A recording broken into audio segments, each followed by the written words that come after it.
Lampião é um personagem tão assim enigmático que até os seus mais ferozes inimigos o admiravam. É uma coisa difícil na história da humanidade um personagem como Lampião, né? Porque apesar de tudo que aconteceu, de tudo que ele fez, né, os seus maiores inimigos o admiravam. Eu acredito que poucos brasileiros, talvez nenhum, tenha superado o Lampião, pelo menos nesse tipo de coisa. A Aparecida Cruz está perguntando aqui aos amigos, além dos livros, quem está iniciando no cangaço, onde é que pode buscar fontes de pesquisa para entender bem essa história? O que vocês podem falar sobre isso? Eu penso da seguinte maneira. Como amante dos livros, eu indico primeiramente os livros, os bons livros. Existe muita coisa boa sobre o cangaço, certo? Como tudo na vida tem as coisas boas e as coisas ruins, né? Então você vai encontrar livros também que não são tão bons, mas existem muitos livros bons. E a internet hoje é um instrumento essencial para quem também quer aprender alguma coisa sobre o cangaço. Mas, porém, precisa-se ter bastante cuidado com o que está se vendo, né? Tem muita coisa aí. Quando começou essa febre, vamos dizer assim, de internet, eu fui até um pouco incompreendido por alguns colegas, porque eu me afastei um pouco desses grupos, dessas, eu acho que é grupo mesmo que se chama, que discute essa temática do cangaço. Porque acabou saindo muita coisa fora do meu alcance de interesse. Então, é preciso se ter muito cuidado com o que vai ver, com o que vai se discutir, né? Nesses grupos, me desculpem a crítica aqui, mas um momento oportuno, existe muito a glamorização da figura do cangaceiro de Lampião, querendo fazer com que ele fosse um herói. Se você fala alguma coisa que não venha a bater com isso, você é, às vezes, execrado por conta disso, né? E a gente vê isso muito em alguns grupos que tem na internet. Mas existe o seu valor, porque lá também existem pessoas que têm um interesse apurado, que gostam da temática, e sempre também é viável. E qualquer fonte de informação, ela é bem-vinda, né? O cinema também tem muita coisa boa. A gente vendo que a maioria das obras que tem no cinema, quase que a totalidade, são obras ficcionais, né? Então não vamos pegar aquilo como a história, a essência da história. São obras ficcionais, às vezes baseadas em fatos reais, outras vezes nem isso. Então, quando vai se pesquisar essa questão, tem que ter cuidado em relação a esses pontos que eu acabei de citar. Tem uma pergunta aqui bem polêmica para vocês três aí, seria que cada um de vocês respondesse, que é o Cláudio Novaes, ele está perguntando o que vocês acham do livro do nosso amigo Voldir sobre a data de nascimento de Maria Bonita. Essas datas geralmente são muito polêmicas, né, de Lampião, enfim, de todos. O que vocês acham aí do livro do Voldir que aborda uma outra data de nascimento para Maria? Eu gostaria de responder essa pergunta dizendo o seguinte, que o Voldir fez as suas pesquisas junto à igreja, aquele negócio todo, e o próprio José Bezerra Lima, irmão, andou contestando essa possível data de nascimento de Maria Bonita, e por conta disso a nossa academia, a Academia Brasileira de Letras e Artes do Cangaço, já marcou um debate entre os dois, que será realizado agora no próximo dia 15. E acredito que lá nós teremos essa resposta. E se trata realmente de uma pesquisa junto à igreja e que junto ao batistério se encontrou essa nova data de Nascimento Maria Bonita, e que a gente requer um maior estudo para ver se realmente tem procedência tudo que foi ali. Muito bom esse debate, viu? Muito bom esse debate. Ângelo e Júnior Almeida, o colega aqui perguntou se vocês tivessem a oportunidade de ter conhecido Lampião, qual era alguma pergunta que vocês fariam a ele? Você, Ângelo, você, Júnior, Arquimedes também. Diga aí, qual seria essa pergunta? Essa daí é para botar no canto da parede, né? É difícil. O mito que foi Lampião, não sei nem se eu conseguiria falar, viu? Mas é muito interessante. Mas diga aí, o pessoal está esperando. Eu acho que é o que Otacílio Macedo perguntou a ele, né? Não tem vontade de deixar essa vida. Provavelmente ele iria responder a mesma coisa, né? Se você estivesse dando bem no negócio, vai deixá-lo? Mas não seria mais ou menos por aí. Você, Ângelo. A pergunta que eu faria, assim, me veio de momento, eu acho que ele não ia me responder com sinceridade, mas mesmo assim eu faria. Qual a razão dele ter entrado no Cangaço? Você, Arquimedes. Na minha condição, puxando mais para o lado policial, na minha condição de policial, de delegado de polícia, eu perguntaria a ele se ele estaria arrependido de todos os crimes que cometeu. Eu perguntaria o que eu já disse uma vez, se valeu a pena. Se valeu a pena tudo que ele passou. O Fagner Lopes está perguntando aqui, você está perguntando para mim, o que eu sentia quando conversava com os remanescentes. O Ângelo também conversou com muita gente, ele pode responder também. Amigo, quando eu conversava com eles, eu lhe confesso que digamos que eu saía do meu eu. Eu sempre fui assim, não só em relação ao cangaço, mas a estrada de ferro, que é uma coisa, que é uma paixão que eu tenho também, e outras coisas. Eu saía de mim e entrava no pensamento deles, eu procurava sentir o que eles estavam sentindo, porque existe uma frase que eu não sei de quem é, que eu acho uma frase muito significativa, que diz o seguinte: você pode ouvir o que eu digo, mas não pode sentir o que eu sinto. Isso é uma frase muito forte e é uma frase muito interessante. E eu trabalho com isso há muitos anos, eu sempre procurava sentir o que aquelas pessoas sentiam. E você consegue isso pelo olhar que ela está lhe dando, pela maneira que ela está falando, entendeu? Você, os seus movimentos de mãos, de olhar, você percebe muita coisa. Pelo menos a gente que está um pouquinho ligado com isso, já que eu trabalho com documentário, outros, cangaço para mim é diferente, mas o que eu senti era isso, amigo, quando eu conversava com eles. E hoje você podia responder essa também, já que você conheceu muita gente.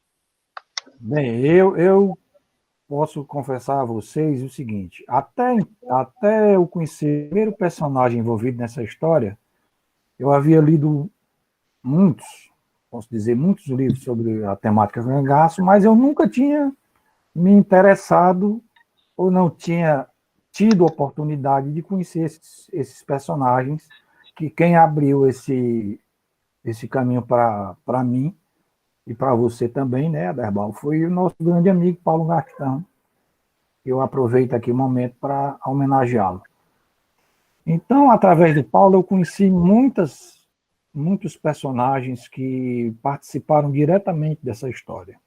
E eu posso dizer a vocês que é emocionante, porque eu conheci a história e através dos livros, da página fria do livro. Quando você chega nos locais que aquilo tudo aconteceu, que você consegue conversar com pessoas que estiveram lá, vai contar a sua experiência daquilo tudo que viram, que viveram, é simplesmente emocionante. Tanto conhecer as pessoas que participaram, e muito mais, mas também os locais onde se deram os episódios envolvendo essa temática que a gente tanto gosta. Então foi muito enriquecedor para mim conhecer esses personagens. Alguns marcaram mais do que outros, né? Isso é normal. Para mim, as duas pessoas que mais me encantaram, né, foi em relação a cangaceiros, a ex-cangaceira Adília, né? Eu já disse isso em outras entrevistas, a razão. E pela amizade que eu vinha fazer com ele, que durou até o final da sua vida, o seu Luiz Cazuza, que também, né, não foi cangaceiro, mas ele esteve, ele conversou com o Lampião, era parte integrante dessa história, porque era sobrinho neto de Zé Saturnino. E por conta da amizade que a gente fez, de tantas histórias que ele nos contou, foram as duas pessoas que mais me marcaram nessa trajetória de conhecer pessoas que participaram da saga do cangaço. Ok, eu queria só dar um avisozinho aqui antes de passar para frente. Eu vi o nosso amigo Honório de Medeiros aqui, só avisar vocês, pessoal, que, se eu não me engano, é sexta-feira próxima, vai ter uma live do nosso Severo, do Cara de Cangaço, com o Honório e com o Kidelmi, sobre o ataque a Mossoró. Certo? É um tema bem interessante, vale a pena assistir. E o nosso amigo Aslan também vai ter uma live aí com o nosso amigo Luiz Rubem. Próxima semana, se não me engano, dia 22, vocês podem conferir depois, né? Que eles vão fazer pelo RECAP, né, lá de Recife, que vale a pena também vocês assistirem. Tá certo? Pessoal, estão perguntando aqui, eu perdi aqui, que foi tanta pergunta, o que é que vocês acham dos livros que saem, que são verdadeiras ficções, mas querendo fazer essa ficção ser uma verdade? Porque, para nós pesquisadores, a gente sabe que os livros ali que está escrito é uma ficção do início ao fim. E a turma quer saber de vocês o que é que vocês acham dessas obras que saem com essa conotação totalmente virtual. Eu já falei outras vezes sobre isso, né? Eu não, longe de mim falar, não tenho nada contra a ficção, mesmo porque meu primeiro trabalho é uma ficção. Agora, desde o início, que eu já deixo claro, é ficção. Então, o problema é esse. São as pessoas escrevendo ficção e deixar lá sem aviso, tentar passar por uma obra de pesquisa. Eu acho que se o autor pensar, tiver... É questão de honestidade. É questão de honestidade. Você faz um livro lá e coloca que é ficção, tudo bem. Mesmo os pesquisadores gostando mais de livro de pesquisa, ele vai ver, lá está honestamente escrito que é ficção. Então, tudo bem. O problema é tentar passar uma fantasia por realidade. Esse é o problema. Esse é o meu mais novo livro, Caçador de Cangaceiros. É um livro de ficção, mas é um livro de ficção baseado nos fatos reais, nos fatos do cangaço. Se trata das duas personagens principais, dois irmãos gêmeos, que nascem ali no Ceará,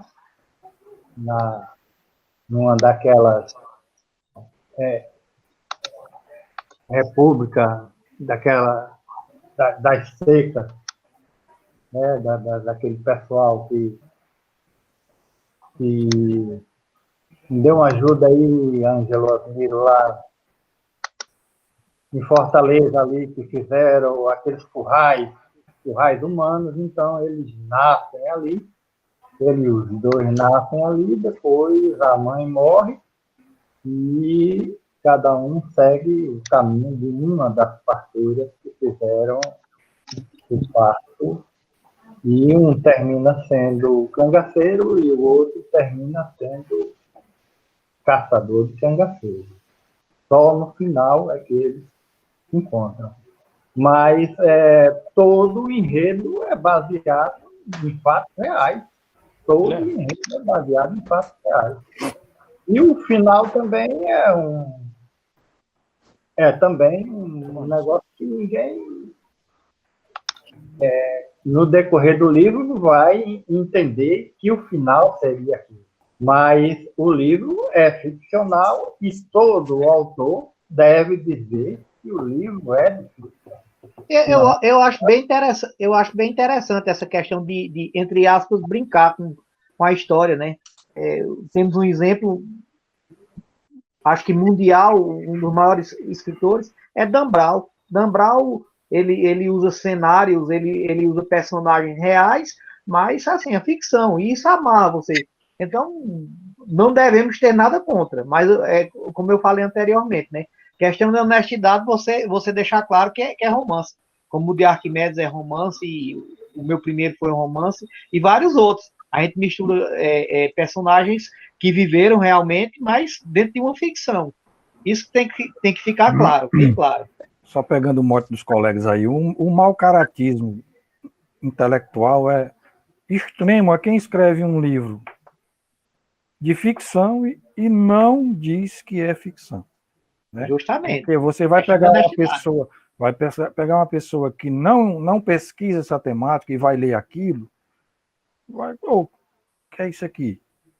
Será que isso existiu? Eu vou entrar aqui numa vertente que é muito mais para o meu amigo Arquimedes, mas eu me lembrei, enquanto ele e o Júnior Almeida estavam falando, essa semana passou num canal desse de fechada aí, um programa, se eu não me engano, o título do programa é Politicamente Incorreto, né? Fazendo uma analogia com aquela coleção de livros que existe. E um trecho do programa era sobre Lampião. E você sabe qual era um dos pesquisadores que foi entrevistado por esse programa? Foi o juiz que disse que Lampião era gay. Agora, por que eu estou dizendo isso? É o que a mídia procura. É o escândalo, é o que chamar a atenção. Então, tantos pesquisadores sérios que tem neste Brasil hoje, dos mais velhos aos mais novos, para ser entrevistado sobre essa temática, né? Lá mesmo no eixo sudeste, tem também. E qual é a produção do programa? Vai procurar quem? Uma pessoa que escreveu um livro que nem ficção aquilo é, né? Um absurdo, mas chamou atenção. Queiramos ou não, chamou atenção. Foi mídia, deu na mídia e fez sucesso, né? Entre aspas. O estrago foi mais feito. do que até livros sérios. O Arquimedes é muito mais apto a falar desse livro e desse cidadão do que eu. Afinal, ele escreveu um livro contestando esse trabalho, né? Pois vamos agora botar a lenha na fogueira, Arquimedes. Fale um pouquinho sobre esse livro e depois vamos falar sobre os lampiões que morreram até em Nova York. Esse livro esse é o meu livro, Lampião contra o Mata-Sete, que foi um livro contestação ao livro desse juiz sergipano chamado Pedro de Moraes, Lampião Mata-Sete. Um livro totalmente inventivo. A gente não pode nem dizer, né, conforme as palavras de Ângelo Osmir, não pode nem dizer que se trata de um livro fictício. O livro Lampião Mata-Sete é um livro totalmente inventivo. Ele, do início até o fim, ele trata só de invencionismo. Não só taxando o Lampião como homossexual, que nunca foi, porque se fosse, não haveria nada demais. Acontece que Lampião não era e nunca foi homossexual. Porque se fosse, Lampião foi criado ali junto com os nazarenos. Justamente o pessoal que veio ser os seus maiores inimigos. Então, desde criança, o homossexualismo, ele se aflora na criança, no menino do sexo masculino, geralmente aos 9, 10 anos de idade. Então, se ele realmente fosse, ele teria mantido relações sexuais com os meninos ali de Nazaré, os seus futuros inimigos.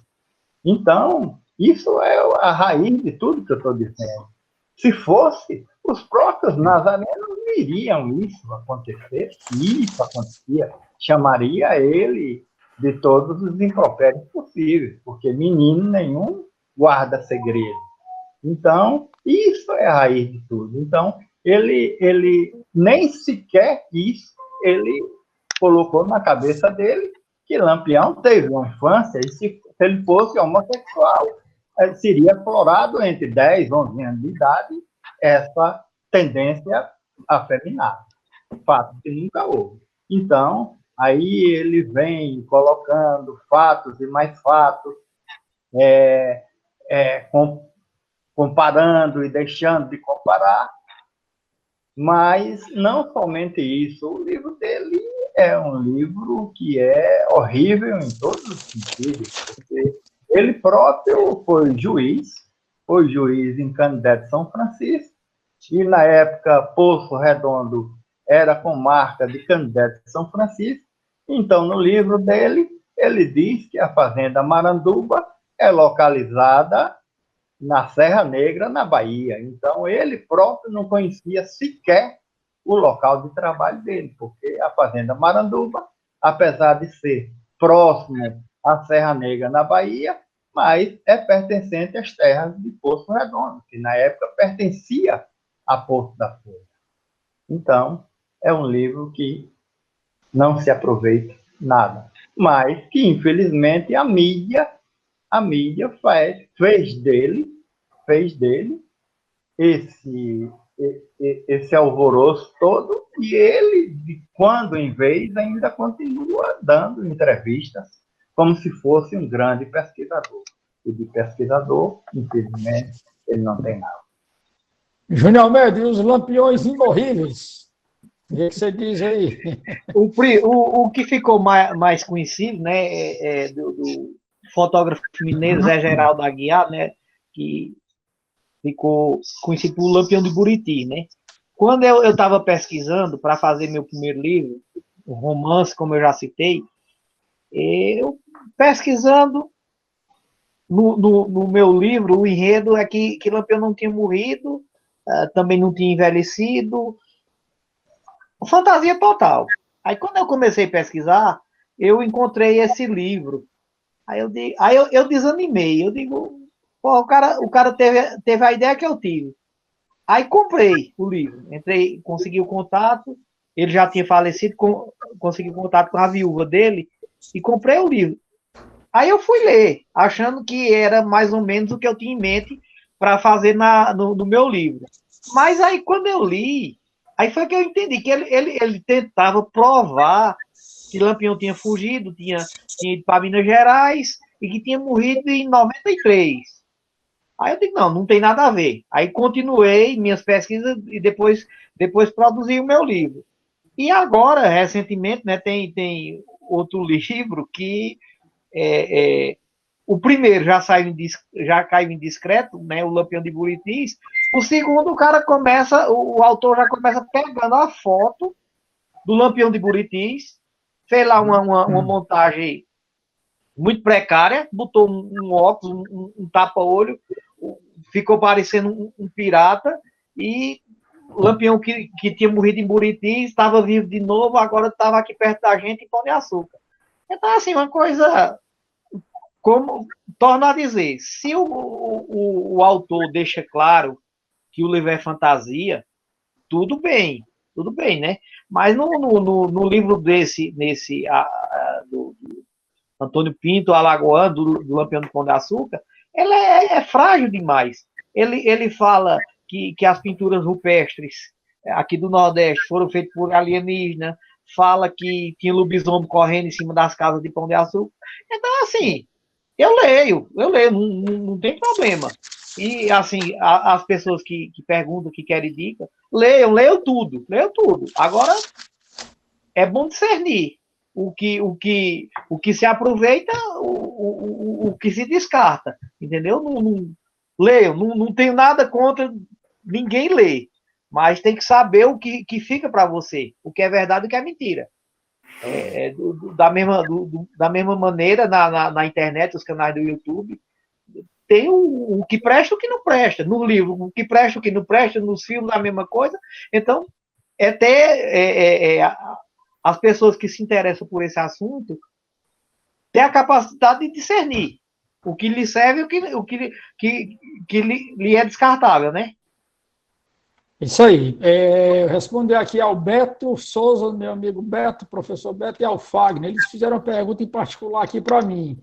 Mas, meus amigos, eu prefiro não responder. Certo? Eu trato hoje com 10 em total e absoluto. Para mim não existe, e, enfim, eu prefiro ficar por aqui com essa pergunta de vocês, tá certo? Essa é para os três aqui. O Raul Coelho está perguntando se depois de tanto tempo, o que ainda existe para se escrever sobre o cangaço, tá certo? E o Zé Ailton está perguntando aqui, Ângelo, acho que essa é mais para você, se você tem ideia de quantos livros tem Lampião na capa. Certo? O que você ainda tem para escrever de cangaço e quantos livros tem Lampião na capa? Sobre quantos livros tem Lampião na capa, sinceramente, aí teria que fazer um apurado, como diz o Matuto, né? Mas, para você ter uma ideia, a figura Lampião ela é tão forte, até no sentido de marketing, que existem livros que não tem nada a ver com Lampião e Lampião está lá no título. E tem desenho de cangaceiro lá na capa do livro, certo?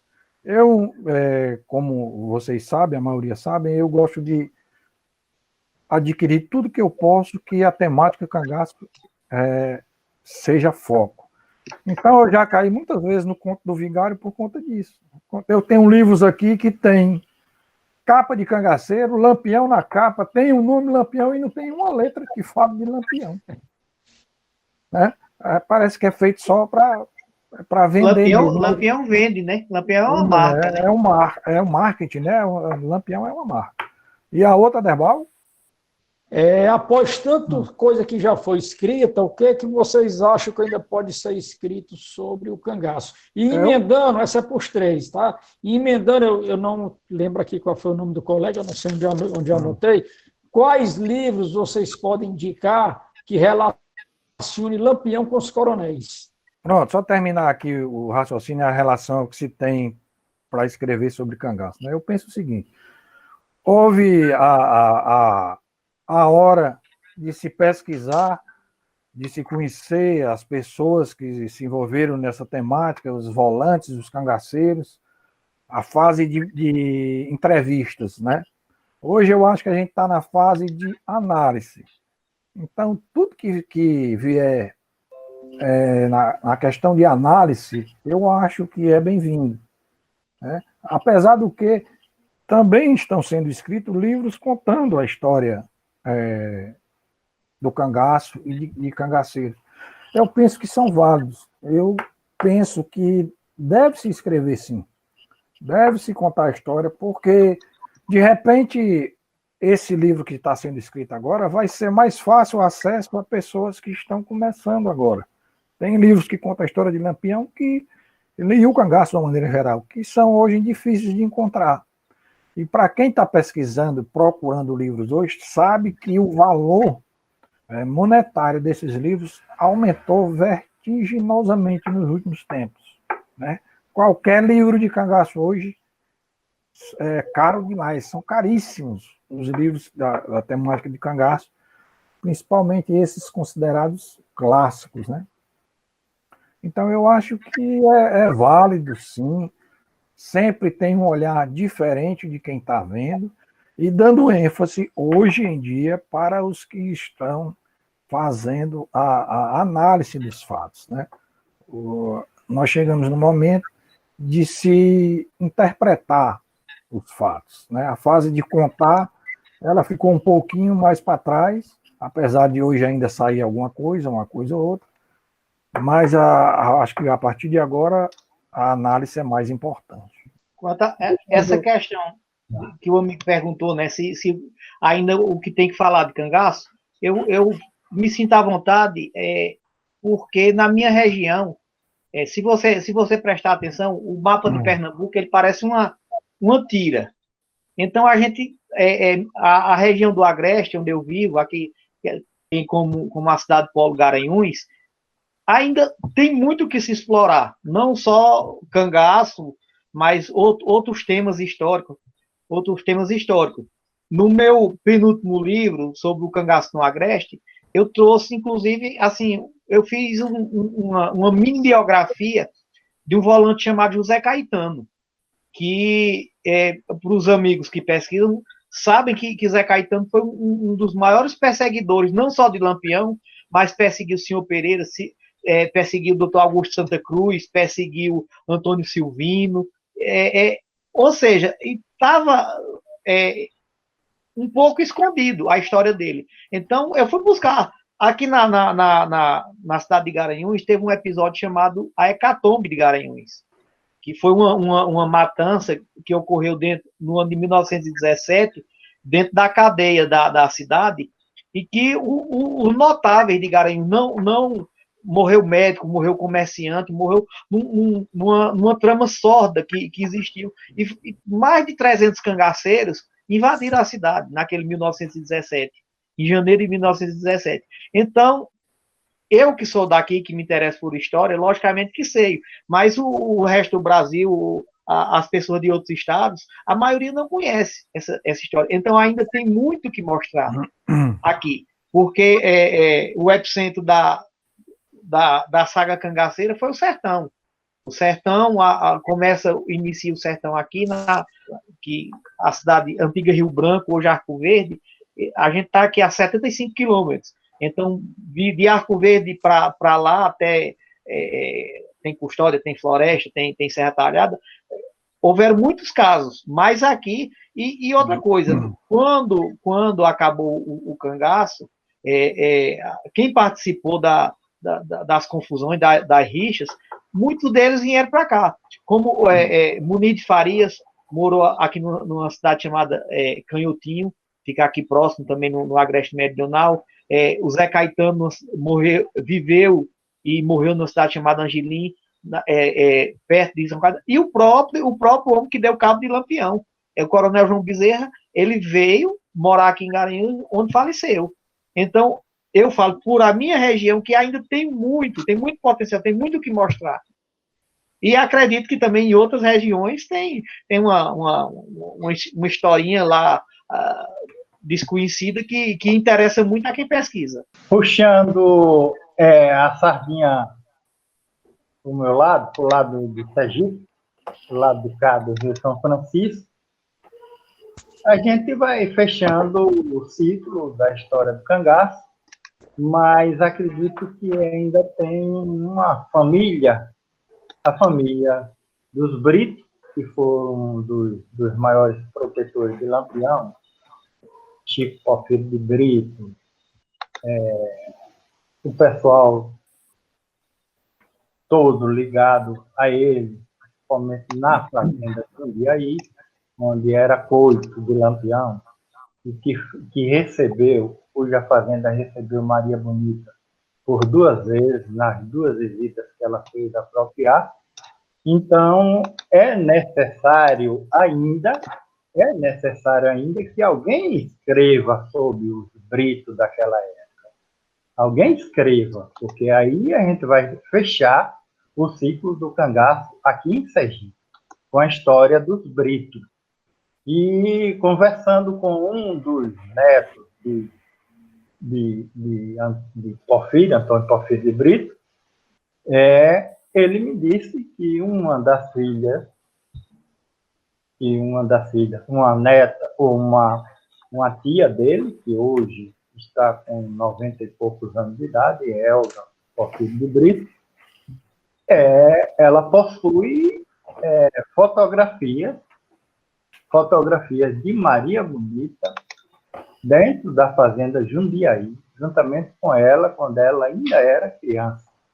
E eu doido por essas fotos, só faltando me arrastar os pés dele para ele me mostrar essa foto. Ele disse que viu, mas e, infelizmente, a tia dele guardou dentro de um cofre lá no apartamento dela e não sabe mais a senha do cofre e ninguém ainda se atreveu a abrir esse cofre. Espero que um dia isso realmente venha acontecer para a gente ver essas fotos e alguém da própria família de Brito também que se atreva a escrever sobre a família, sobre o tronco todo dessa família e sobre a proteção que eles deram praticamente por 10 anos aqui no Baixo São Francisco, da região de Propriá até Candé de São Francisco, onde eles tinham também um costume de couro, e que o próprio Lampião, antes de virar cangaceiro, como virgulino, andou também transacionando couro junto com o pessoal dos Britos, que tinham costume lá em Candé de São Francisco. Então, essa história é uma história que deve ser resgatada, porque se não for resgatada, ela vai morrer. E é isso, sempre que eu consigo, que eu falo, que eu converso com alguém da família, eu incuto na cabeça deles que algum deles tem que tomar essa iniciativa de escrever essa história sobre a sua família. E o Carlos Henrique está perguntando o que vocês acham do livro do Volta Seca, do colega Robério, se vocês já leram, o que vocês acham disso. E o Raul Coelho está perguntando aqui por que os grandes clássicos não são reeditados. Realmente isso é uma falha, né? Falando sobre os grandes clássicos, eu poderia dizer o seguinte, às vezes ainda não estão no domínio público, né? Ainda tem o direito da família, e esse direito, às vezes, é difícil de se conversar, né? Porque ainda existem pessoas que pensam que se ganha dinheiro, muito dinheiro, com a venda de livros, né? Então, e a gente sabe que quem ganha dinheiro com livros são as grandes editoras, os grandes autores, o Paulo Coelho da vida, que vive disso, né? Um Mira Neto, que tem toda uma mídia por trás, para fazer o seu trabalho de divulgação e se vender. E, infelizmente, algumas pessoas pensam que é assim com todo livro. Então, tem uma certa dificuldade de alguns editores de conseguir fazer a edição desses clássicos, né? Queria ressaltar aqui o trabalho do nosso amigo Abimael, lá de Natal, que, vez por outra, ele está reeditando um que caia no domínio público, ele consegue fazer, mas esses que estão ainda não estão no domínio público é um pouco mais difícil. Então, por isso você vê a grande dificuldade das pessoas que querem começar hoje, querem adquirir esses livros clássicos, e quando você abre, geralmente na internet, né, para você pesquisar nesses sebos virtuais, os preços são uns verdadeiros absurdos, né? Tirando totalmente a pessoa de possibilidade de adquirir esses livros, a não ser que seja um colecionador que queira, né, investir esse dinheiro, né, nesses livros. Mas é muito difícil por conta disso. E o livro do Robério, aí, que o colega perguntou, vocês leram? O que vocês têm a dizer sobre o livro? Você leu, Arquimedes? Primeiro, pode falar. Um pouco sobre o livro clássico, pegando o gancho aí do amigo Ângelo Osmir, para vocês terem uma ideia, o livro de Joaquim Góes, que é aqui de Sergipe, ele foi policial volante, o livro O Último Cangaceiro, se você procurar na internet, eu já vi preço até de R$3.000 por ele. Então, eu consegui encontrar algumas metas do Joaquim Góes, e ela, inclusive, não possui nem um exemplar do livro do avô, mas ainda há uma possibilidade da gente ver se a gente pode fazer uma nova edição para que o povo tenha realmente acesso a esse livro. Porque me parece me parece, não sei se é exatidão isso, Ângelo Osmiro, mas só foi essa única edição do livro de Joaquim Góes, só foi tirado 500 volumes. Então, é por isso que é um livro raríssimo e é um livro caro. Espero que um dia os próprios familiares tomem essa iniciativa, já dei essa ideia, para que façam uma nova edição.